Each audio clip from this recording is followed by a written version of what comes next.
Pemirsa, Anda masih bersama Ichas Dilon on Q. Sekali ini lagi membicarakan masalah reformasi perpajakan. Mas Bewi, tadi Mbak Titi udah jelaskan ini ya. Ini menarik ini. Jadi dalam landasan hukumnya sendiri sudah menjadi apa ya, judge and jury and executioner nih Dirjen Pajak ini. Kok kenapa bisa jadi begitu tuh Mas? Pak Dilon, di dalam konstitusi disebutkan untuk menarik pajak itu kekuasaannya ada pada negara, dan kemudian harus melalui undang-undang. Jadi tidak boleh pemungutan suatu pajak tidak dirumuskan dalam satu undang-undang. Tapi dalam prakteknya kemudian undang-undang itu dari awal sudah memberi ruang bahwa pemungutan pajak itu boleh diatur dengan satu ketentuan. Nah, ketentuannya tidak dalam bentuk undang-undang kemudian. Dan itulah memberi ruang akhirnya Dirjen Pajak, Menteri Keuangan juga bisa merumuskan ketentuan mengenai perpajakan. Di satu sisi untuk flexibility, di sisi lainnya sebenarnya itu punya potensi. Potensinya bisa mengeksploitasi kewenangan-kewenangan yang harusnya dirumuskan secara rigid di dalam undang-undang. Dan juga kemudian bisa menimbulkan potensi abuse of power di situ. Jadi konstitusi sudah mengamanatkan harus dalam undang-undang. Nah, itu sebabnya problem pertama adalah disharmoni antara undang-undang perpajakan dengan aturan-aturan lain yang diatur oleh surat edaran atau surat keputusan Tapi Mas Bewi lagi katakan bahwa undang-undangnya itu juga memberikan ruang ini. Betul. Karena seperti kita ketahui soal undang-undang tembakau itu bisa hilang soal rokok ini, kesehatan ini.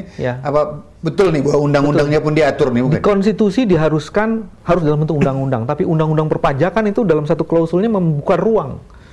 Jadi ada pesanan dari Departemen Keuangan dulu nih? Saya nggak berani menyebut pesanan, tapi kira-kira seperti itulah.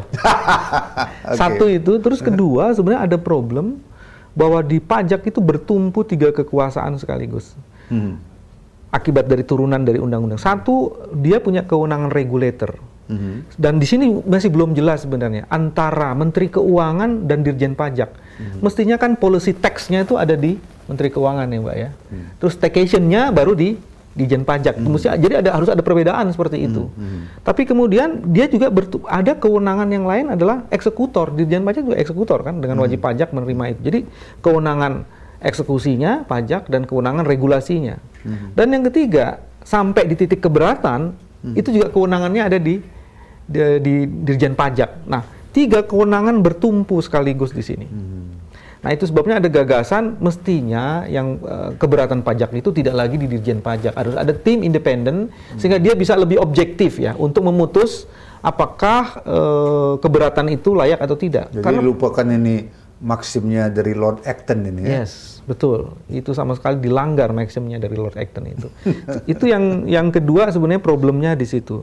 Nah, problem yang ketiga sebenarnya siapa yang mengontrol Dirjen Pajak? Siapa yang mengontrol kita dulu Fiskus? LSM atau civil society tidak mempelajari dan tidak menjadi watchdog di sana? Ada watchdog ini segala macam itu. Kenapa watchdog pajak nggak pernah timbul nih? Agak rumit, Pak Dilon, karena pajak ini memerlukan keahlian yang khusus karena pengetahuannya harus khusus. Tidak semua orang paham mengenai pajak.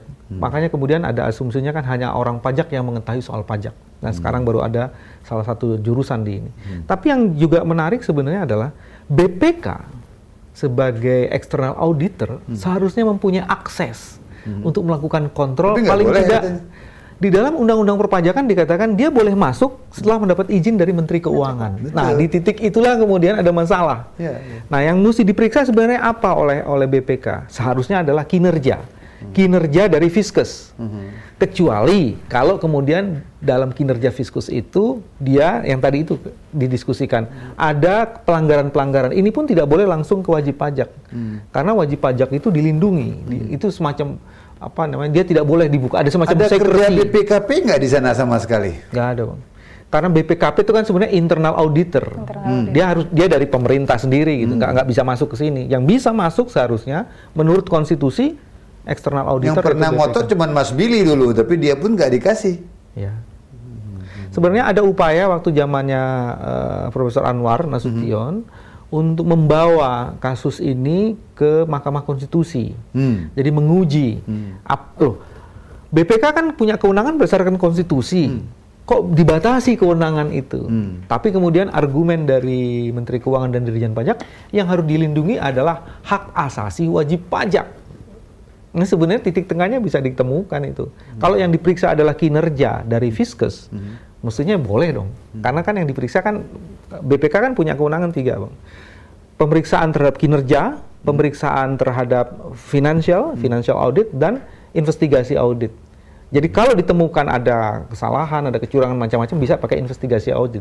Dan bisa juga diperiksa mengenai audit kinerjanya. Nah, kalau bisa dilakukan seperti itu, ada mekanisme check and balance. Nah, sekarang ini mekanisme check and balance-nya itu terlalu minimal. Nanti kita kembali ke BPK, karena di BPK ada orang yang punya pengalaman yang cukup hebat di pajak ini sekarang,